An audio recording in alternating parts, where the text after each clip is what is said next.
So first off, in our schedule, we have Stafford Lumsden, all the way from Australia. We're very happy to have him on board, an expert in his field. So we're wanting to hear a bit more about how he has been able to deliver face-to-face tasks online. And we'll move swiftly on to Stephen Johnson and Lisa Hanberger.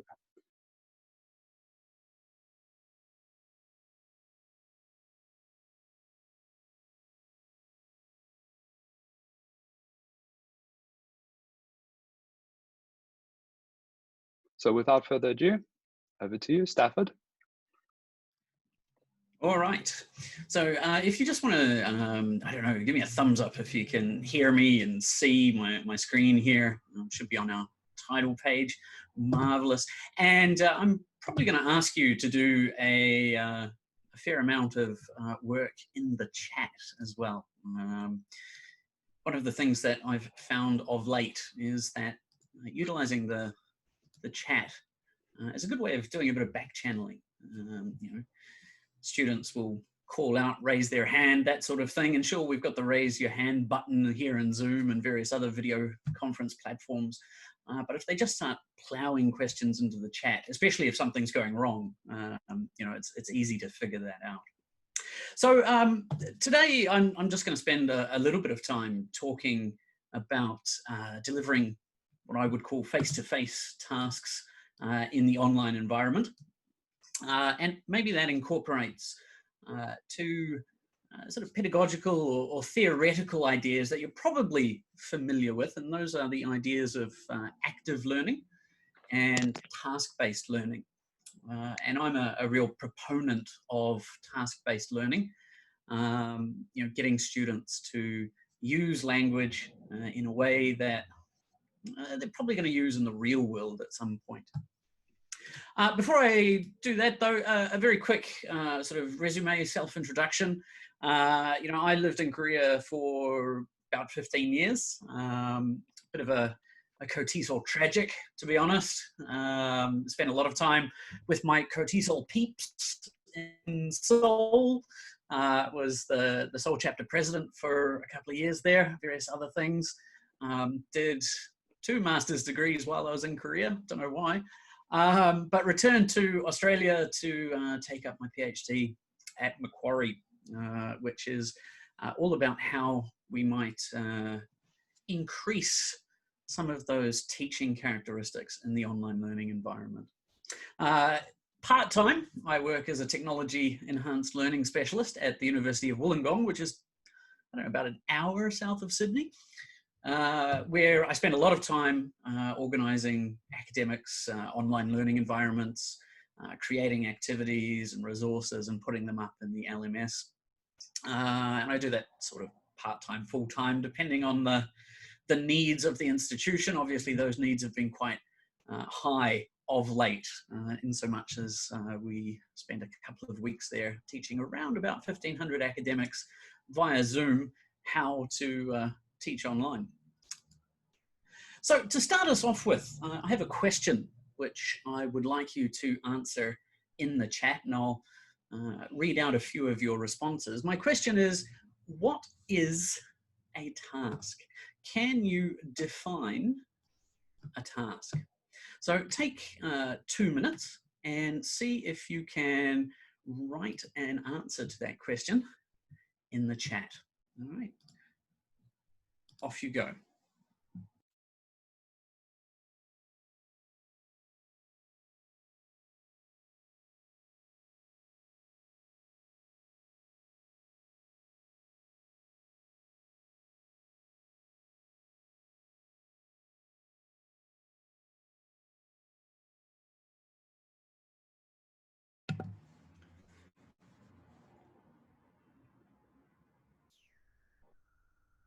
So we've got a couple of interesting responses already.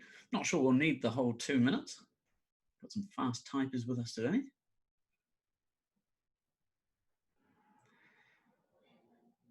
Darren says, for students, a task is a burden. Possibly, we hope not. Hopefully our tasks are less of a burden and more of something that is engaging our students, maybe.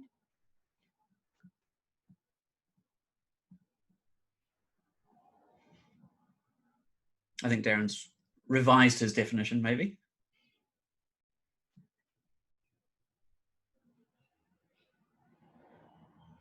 Some interesting discussion of how long a task might be.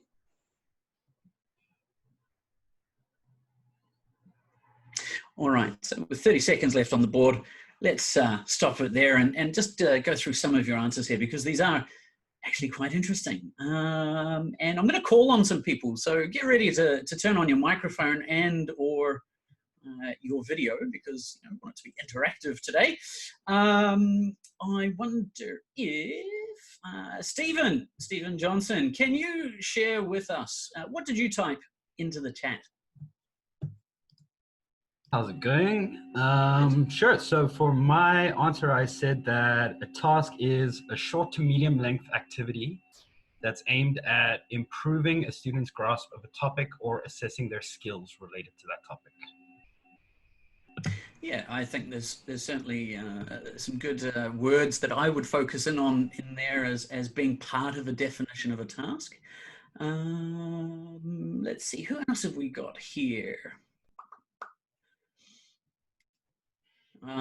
Victoria, I wonder if you can share with us. What did you say in the chat there? What is a task? So I said, what did I say?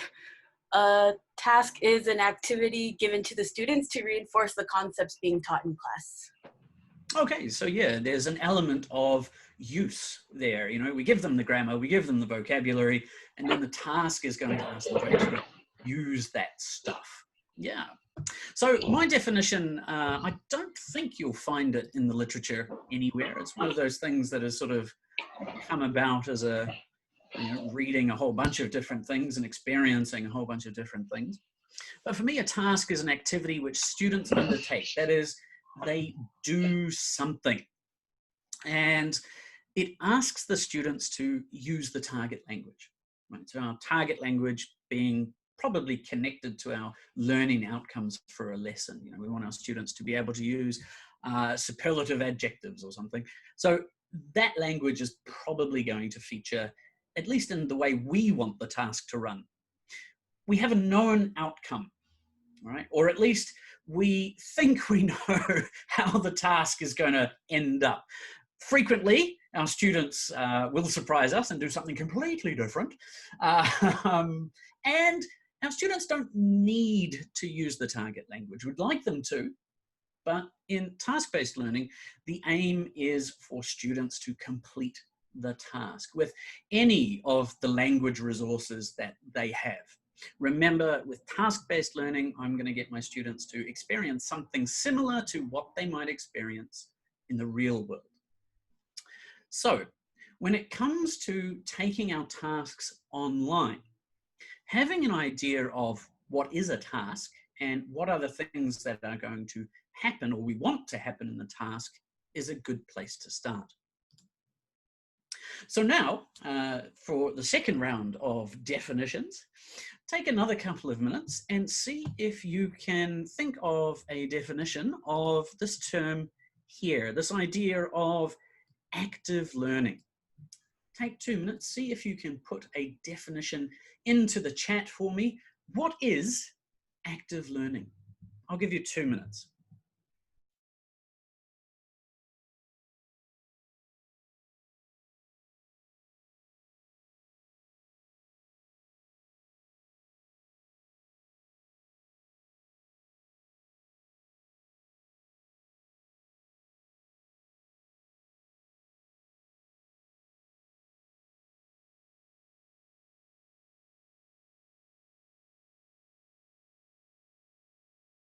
Active learning. Huh? Active learning. Active learning, like activities? Yeah. Like use the words.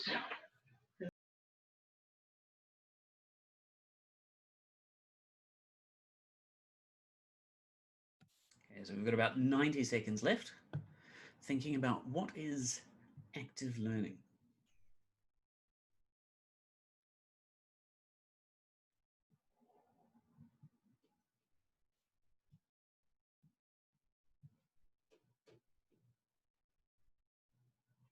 Again, some really interesting ideas coming through here.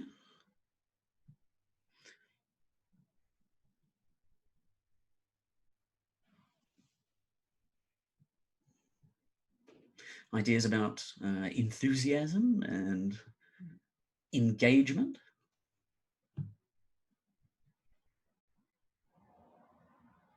So we've got about 30 seconds left. So if you've been considering what to type, type it now.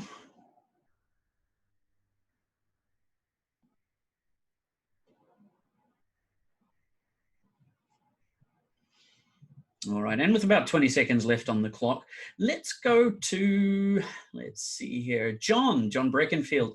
Can you tell us, what did you share in the chat, John?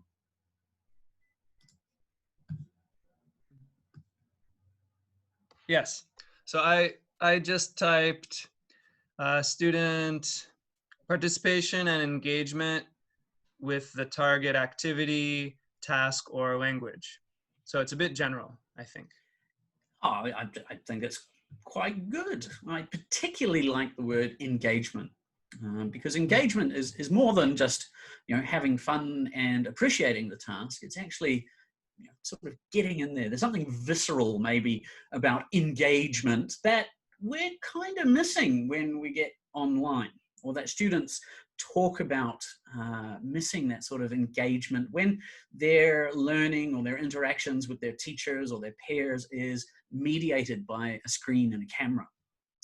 So active learning is generally thought of as a method that engages students in the learning process, and it requires students to do meaningful learning activities and think about what they're doing. And that's kind of an important little sort of coda at the end there, getting them to think about the process. So having students not only complete the task, but think about the steps that they used to get to the completion of the task. Now, if you are coming up to the end of the semester and thinking about final assessments, final exams, and like me, maybe panicking a bit because, you know, how are we going to do this online without our students cheating all the time? One of the things to consider is, rather than concentrating solely on the end product of some sort of task, is getting your students to also consider, you know, what happened on the way to getting there, giving more of a focus to process as well as product. Another sort of more pragmatic or simpler way of thinking about active learning is literally just making things a little more active, breaking your lectures down into smaller chunks maybe, and having students complete maybe little mini tasks in between each of those chunks that helps them to consolidate their knowledge or helps them to somehow demonstrate their understanding or their ability to use, say, new language features, for example. So in this transition from sort of the face-to-face model of teaching to online, task selection ends up being quite important. And I will be the first to admit that not all tasks will transfer over into the online space perfectly. Some things just don't work.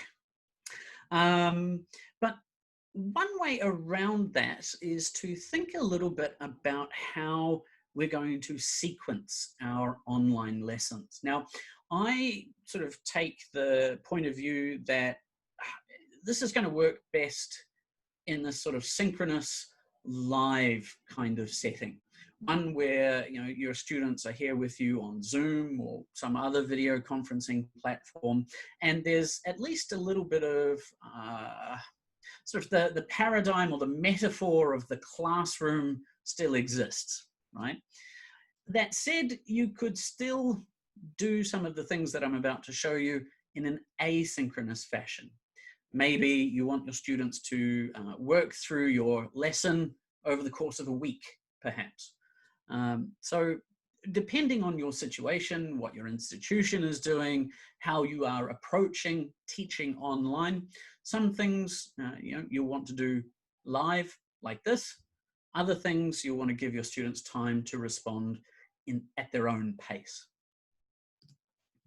So what I like to do is take what is a pretty classical sort of task-based learning approach to teaching online and taking those activities and putting them online. So before students begin a task, again, whether it's live in a breakout room or whether it's at their own pace at home, you need to set it up. You need to give those clear and concise instructions that set up the students with what they need to do. Online, you have the ability to produce short videos that talk the students through the process. You can use bulleted or numbered lists. Either way, you want to provide students with those clear instructions and somehow think about checking their understanding of those instructions. It's a little easier said when you do something live. You can actually get feedback from students before they go into the task. Now, the task can be anything that we want to use. And I'm going to show you 6 or 7 tasks in a few minutes. But then thinking about the process in addition to the final product. I want my students to report back on their progress in the task. We want our students to report back on what they did as well as what they created or what they saw or who they talked to perhaps. So after the task, we want to give them a chance to report back. But it's not fair and it's probably quite cognitively burdensome actually to get the students to complete the task and then report back. So we want to provide a little bit of time in between those 2 steps for them to plan what they're going to say when they report back. And they can do this as a group or they can do this individually. This is really important in terms of scaffolding students, especially if you're going to have them talk, if you're going to have them somehow present what they're doing using spoken production. If you were asking them to write something, again, you would give them some time to plan, you would give them some tools or some handouts maybe that help them through the process of writing up their report on the task. And those 3 steps, you can do in a cycle over and over again. It might be that over a course of a week of asynchronous instruction or at their own pace, the students might go through this process of task planning, reporting a couple of times. And they don't have to be major tasks. They can be sort of quick 2-minute tasks that students complete, think about, and then report back on somehow. Or they could be sort of larger tasks done in groups where students are going to spend a couple of days working through and then planning what they want to do with it and then report back.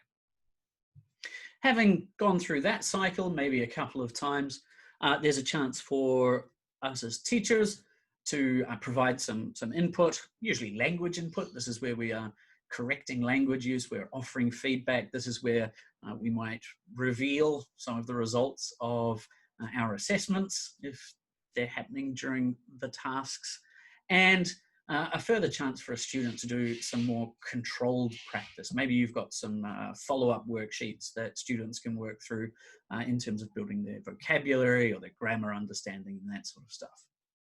So this very traditional task-based cycle or task cycle translates well from the face-to-face to the online teaching space.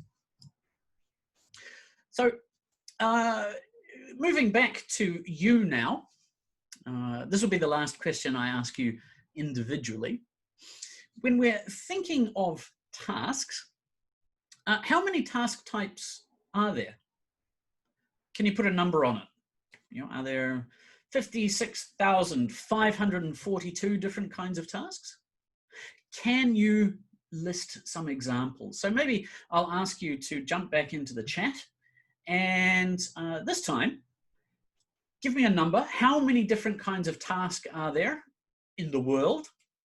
And can you give me an example? Can you think of a task type? Maybe one that you use in your classroom.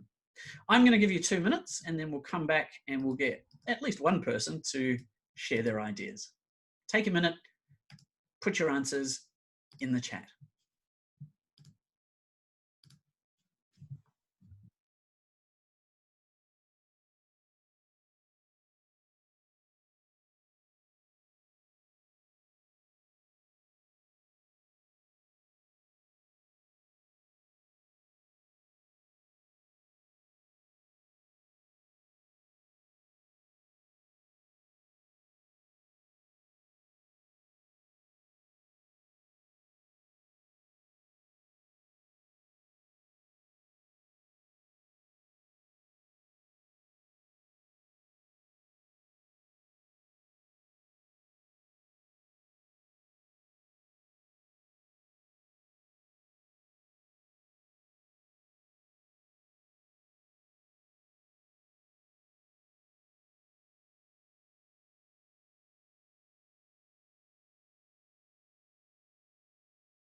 Okay, so it turns out that this might be a little more controversial than I thought. We've got quite a few different answers here. This is great.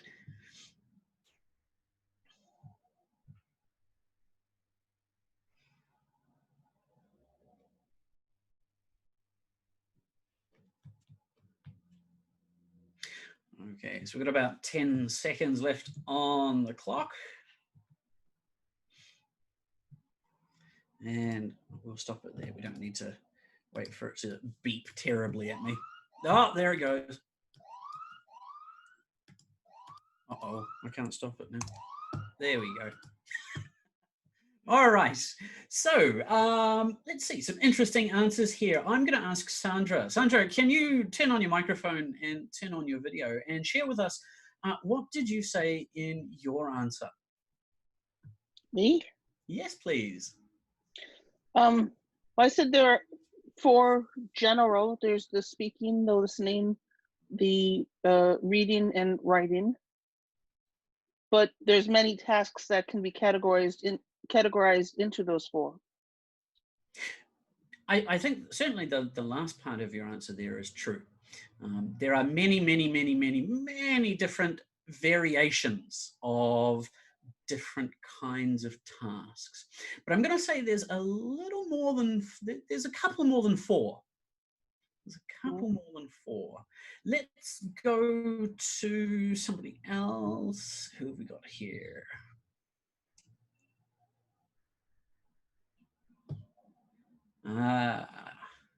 Francisca, can you join us with your microphone and your video? And can you share with us your answer?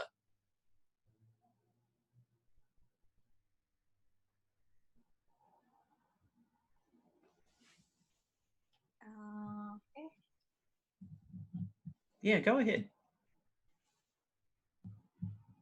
So I have 2 types of activities, but I guess, oh, sorry, 2 types of tasks, but I guess they are not black and white, real life, and then classroom tasks, but some of them will be in between. So some tasks will be as real life tasks, things that we can do in real life, and then other things will be something that we just find in language classrooms. Yeah, this is the sort of distinction between what we call authentic tasks, tasks that our students will be able to do outside in the real world, you know, ordering food at a restaurant, you know, we've all done that role play, versus sort of classroom tasks like fill in the blanks. Yeah. You know, I can't remember the last time I was outside in the real world and I had to fill in the blanks, for example. So yeah, maybe there's a broader distinction there between authentic and classroom-based tasks. But I say there are, let's say, 6 different kinds of tasks. And again, they're the task types. Maybe I should have been a little bit clearer when I asked you that question, but I wanted to see what you came up with. In this world, it is my contention that there are only ever been, and there will only ever be, 6 different kinds of tasks. And they can be both authentic and classroom-based.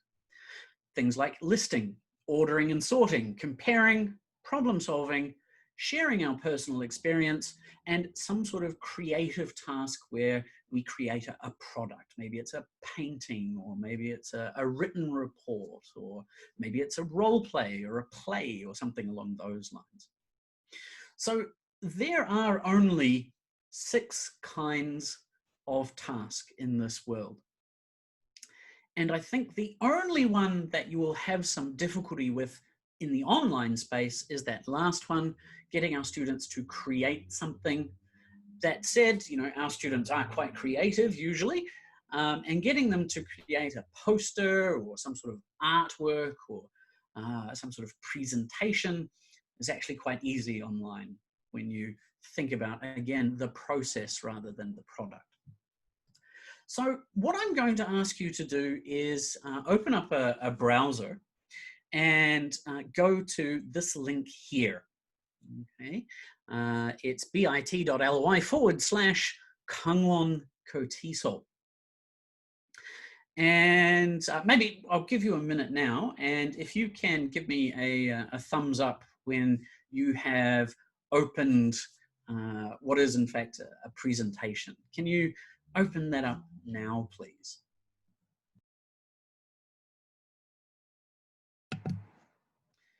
And if you're looking for it, Stephen's just added it to the chat for us, so you can copy and paste that into your browser. Or even just click it, I think it works, yeah.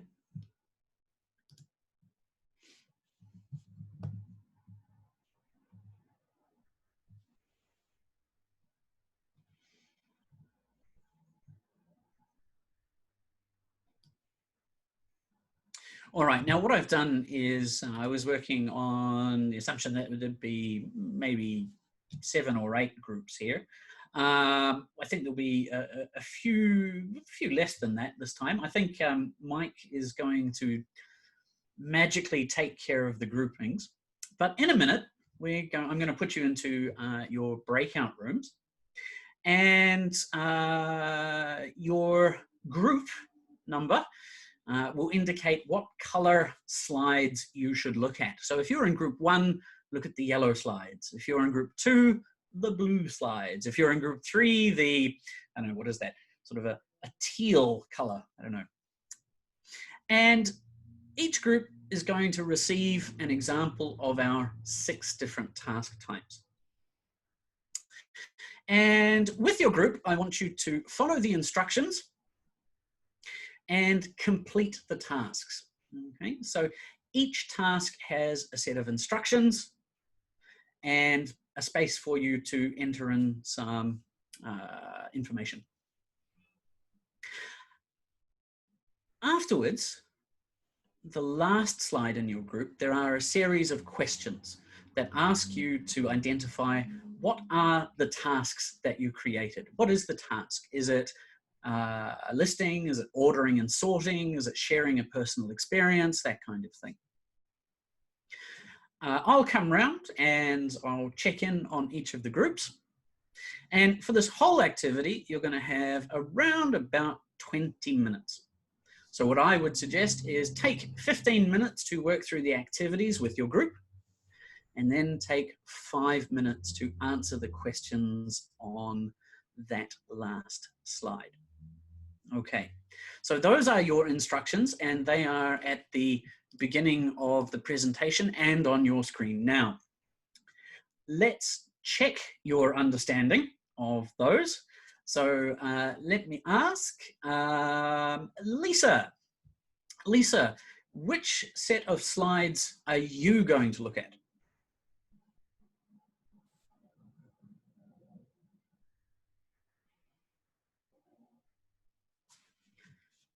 we've lost Lisa, I think.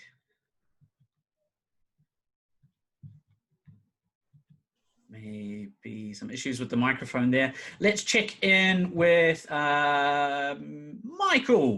Michael, what set of slides are you going to look at?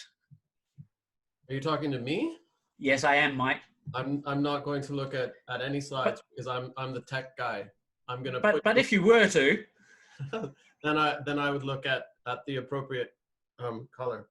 Right.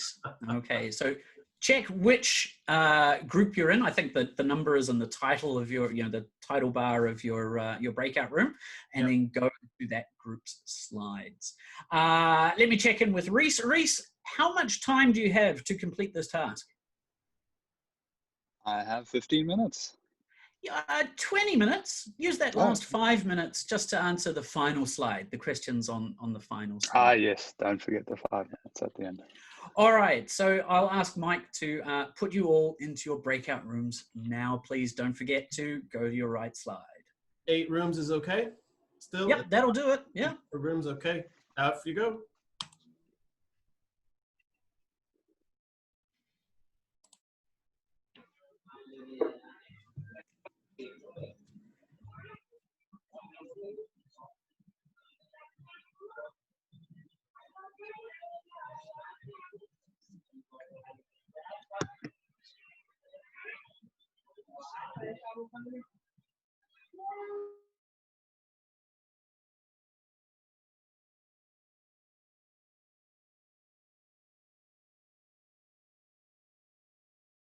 Okay, thank you, students. No running, no running. Take your seats. Oh, no, wait, we're online. That's right, I forget. All right. So, wow, doesn't time fly when you're having fun? I realized I've got all of about 7 minutes left. So let's really quickly go through, first of all, what are these tasks? What are these task types? So we had our story of a sandwich, and that is, of course, a ordering tasks. We are asking our students to put the pictures in the right order. We also had our excellent teacher. What is an excellent teacher, or what are the qualities of an excellent teacher? One of them would be turning on the video. The other would be that is a listing activity. So listing, getting our students to create lists, and we could take that a little bit further and maybe do some ranking. What are the most important qualities, followed by what are the least important qualities for a good teacher. My best vacation ever is, of course, sharing personal experience. And in the middle of that box, a letter to a friend. That is an example of problem solving. Okay, any kind of activity where we are asking our students to offer advice on how to do something or what to do in a certain situation is an example of problem solving. Our mysterious story, well, that is I forget, it is a creative task, getting our students to make a creative product at the end of our story there. And finally, we have our finding common ground, one of my favorite kinds of activities because it involves a Venn diagram, and the Venn diagram is the clue. That is a comparing and contrasting kind of activity. So hopefully you came up with something similar.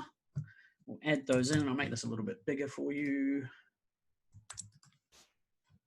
Ta-da! So again, there are only 6 types of tasks in this world. And you'll start thinking about this as you're planning your lessons. You go, oh, that's actually a listing activity.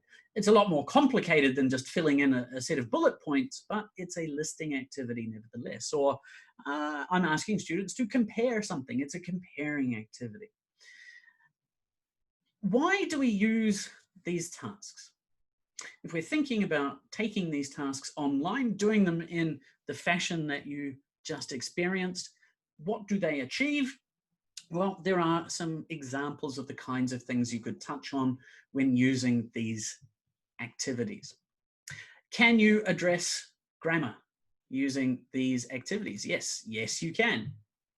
The grammar is, to some extent, implicit to what's happening in these activities. The pair work makes it very communicative. It facilitates spoken output. Some of the earlier activities are encouraging students to use those lower order thinking skills, remembering, understanding, whereas some of the later activities like creating something or sharing a personal experience are those higher order thinking kinds of activities. And all of these activities, as you've experienced, incorporate all 4 macro skills. You all engaged in listening, speaking, reading, and writing then. Or some of you had conversations about holidays, but that's a different story. Yeah, so both receptive and productive skills. And we can do these things with young learners, as well as adults. And hopefully in sort of making the completion of the task the key aspect of the lesson, that's a motivation, getting our students to complete. And it doesn't necessarily rely on our students being fluent in the language. There's no pressure that they must use the language that we have been teaching. Instead, it was however they want to complete the task. It might look a little bit like the example on the far right here, the active learning approach, where again, we do that cycle of task-based learning a couple of times as opposed to our more traditional PPP lesson or maybe our process writing lesson. And these are the things that you will need in order to get through this. The collaboration space online, like we did in Google Docs, the ability to create breakout rooms, and the ability to monitor students is probably one of the most important things. I would have liked to have had you report back to me at some point there, but perhaps I gave you a little bit too much time. We've run out of time. People are going, I need to take a break, and I'm certainly sympathetic to that. My only hints going forward would be to make sure that for all of your activities online, regardless of whether you take this approach or others, make sure your instructions are clear and concise and they're checked. Use those instruction checking questions, and that you use some kind of labeling system or color scheme that helps students understand what they should be doing and where they should be doing it. Okay, you'll note the different colored slides in the presentation that you opened for different groups. We won't talk about assessment today. So that has literally taken us 59 minutes, and apologies for anyone who wants to run off to the bathroom. But Reese, I believe we've got a couple of minutes for some questions. If anyone would like to ask me anything, really, I'm more than happy to ask. Your silence will not protect you.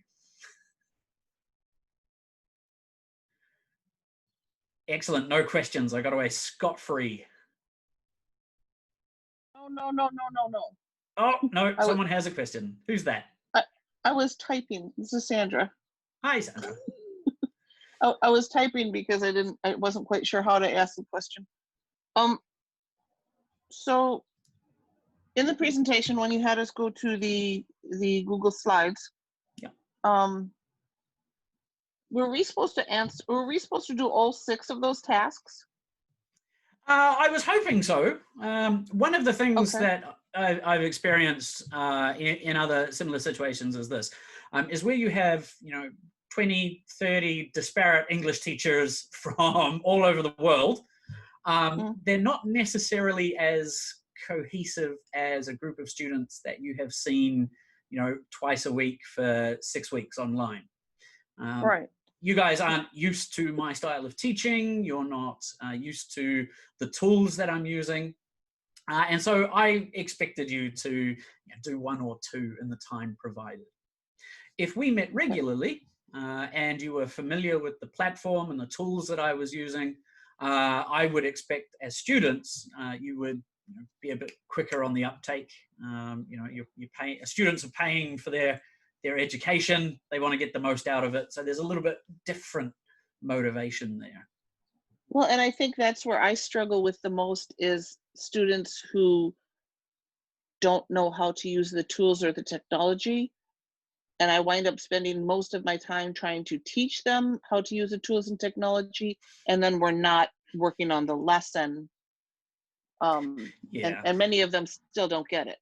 I do predominantly teacher training. And frankly, I have little patience with teachers who cannot jump into any platform and use it immediately. There's no excuse in 2020, and there's no excuse 8 weeks into a global pandemic where we've all been chucked online for either teachers or students to be struggling with the technology. Now, I've copped a lot of flack for that response. Lots of people disagree with me, and maybe I have a little more patience for the students, but come on, However, the other thing is, you should be using the technology and the platforms that your students are familiar with. And I'd argue that 90% of what I've looked at today, you could do in KakaoTalk or in Line or in WhatsApp. If that's the preferred platform, you should be able to adapt your lessons to what your students have available to them. On the other hand, if there are technical problems, as English teachers, we are not tech support. We are English teachers. Tech support should be thrown back at, should be the venue of the institution. The university should be, or the school should be following up with students for tech support, not we poor English teachers who have more important things to be doing. Again, a little bit of a militant kind of response, but in these times, we have to, a division of labor is called for, I believe. And again, it's the university. If the university says, all right, all of your teaching is online, well, I'll do that and I'll teach my subject, but all the online stuff, the technical stuff, that's your job to fix. I don't know. Some people might disagree. And of course, having worked in numerous Korean universities, I know that's not necessarily going to happen. In fact, working in an Australian university, I know that's not going to happen. Anyone else want to ask a question? So Hewon asked, I wonder what can be some ways to engage students who would not participate actively online. So again, today we had a very large group, and it's kind of difficult to deal with large groups online. I will not lie to you. Hopefully in smaller groups, there's space for some more one-to-one. And indeed, I have put groups of students into breakout rooms where they're by themselves and have tried to spend 2 or 3 minutes with each student every day to try and talk them through their problems, talk them through the activity.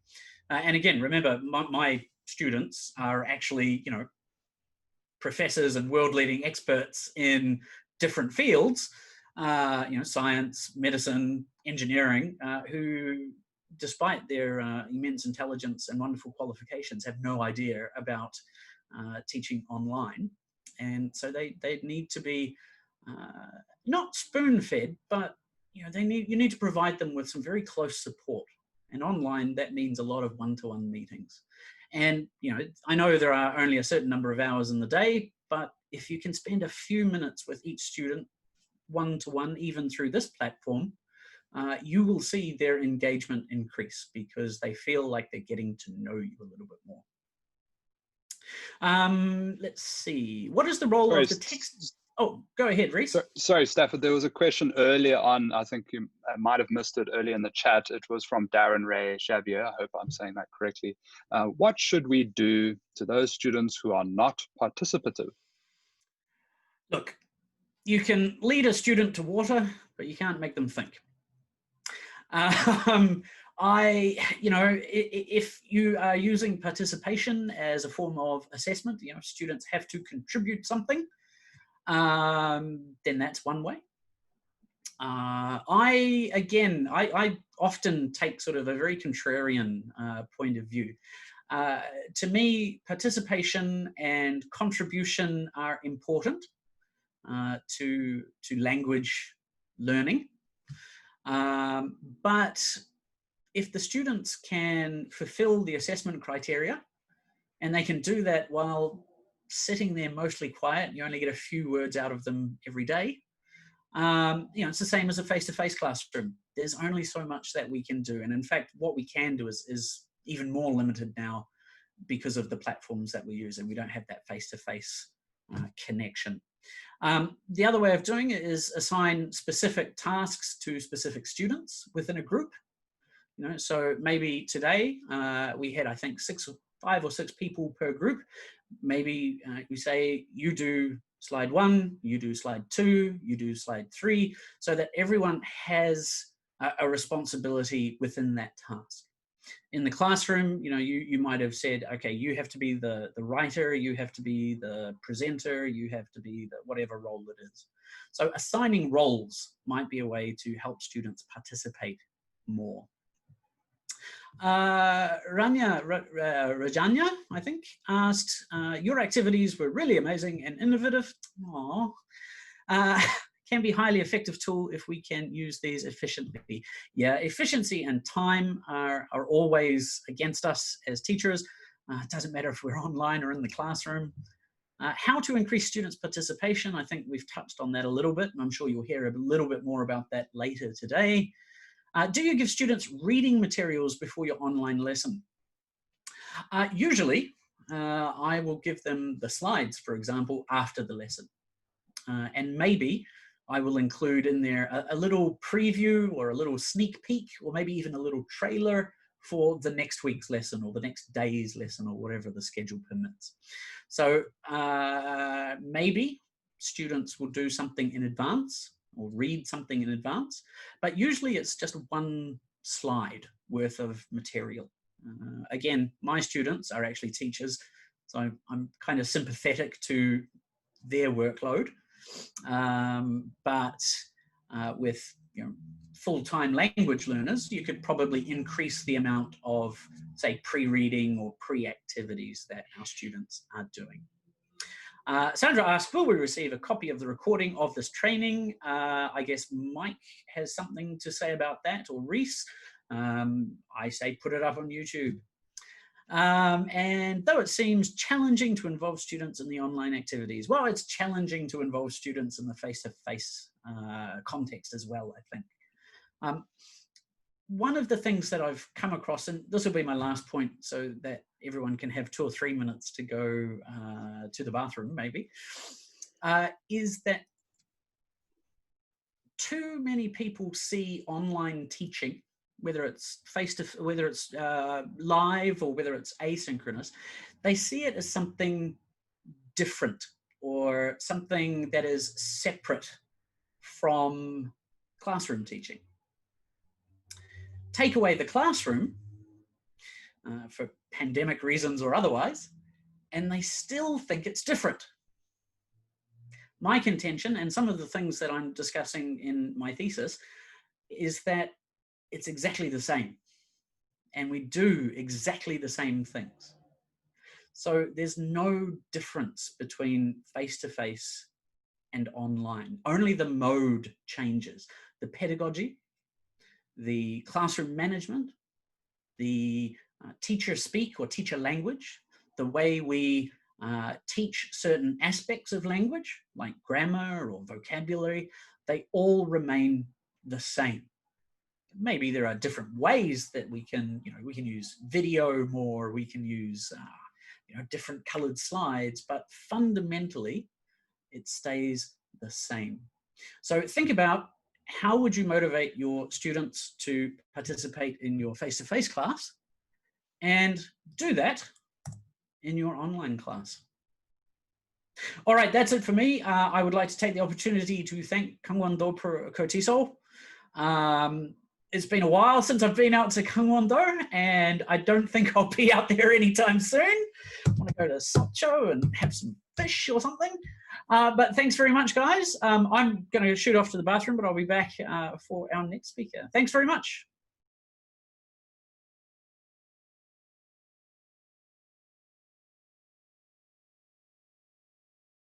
Thank you so much, Stafford. That was very insightful, and thank you for taking the time to answer all those questions.